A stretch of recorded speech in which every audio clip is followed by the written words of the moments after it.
Hello everyone, I'm joined here by Rickman Patel. He's Associate Director of Avaaz, right, isn't it? Executive Director of Avaaz. Executive Director. So we've just been outside in Union Square and we were taking part in a flash mob. Can you tell us why we were taking part in this flash mob? So basically tomorrow we're going to see the biggest meeting of heads of state on climate change in history. And our leaders are sleepwalking into it. They may come out of that meeting with nothing. And this is at a time when scientists are warning of catastrophic climate change if we continue with business as usual. So all around the world today, that flash mob we attended was one of 2,000 rallies, flash mobs, events all over the planet in 130 countries, sending a huge global wake-up call to these leaders. Great. And Avaaz was one of the kind of driving forces behind this. For people who aren't aware, what is Avaaz? So Avaaz is a new global online network committed to closing the gap between the world we have and the world that most people everywhere want.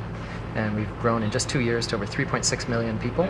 And this is a great day for us because it's one of the first times we've gone offline. And we've asked our members to take action offline. And it's been a wonderful, we've seen pictures flooding in and just a tremendous mobilization. Yes, I saw that there's a fantastic website. Is there a link for that you could give us? Yeah, if you go to www.avaaz.org, avaaz.org, or if you Google the world in action, you'll get it. There's some of the photos here.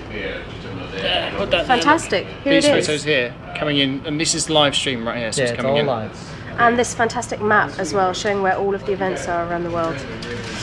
But we had our flash mob at 12:18, and I hear that there's some significance to that figure. Can you tell me about that? Yeah, basically leaders have a deadline to get the ambitious, fair, and binding treaty that we need to stop catastrophic climate change and unleash a new lean, green, and clean economy. And that deadline is December 18th, 12/18, 12th month and 18th day. That's why we did all the flash mobs at 12/18. Fantastic. Yeah.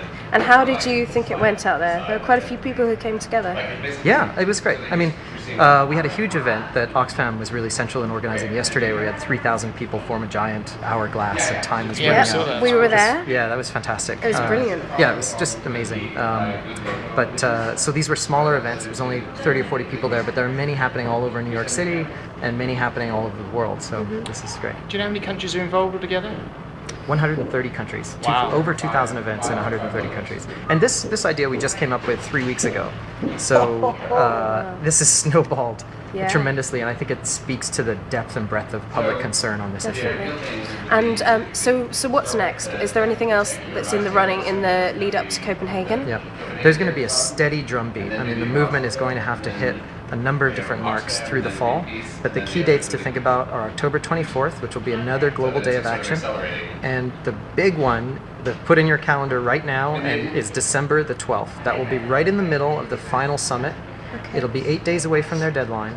And if we don't have a global mobilization like never before, we're not going to get the treaty we need. We won't address climate change. So that's where, if you're going to do one thing on climate change this year, put December 12th in your calendar, go to your church or house of worship or your school or your place of work, organize something big. That's the day. Fantastic. Rickman, thank you very much for joining us. Thanks so much. Cheers.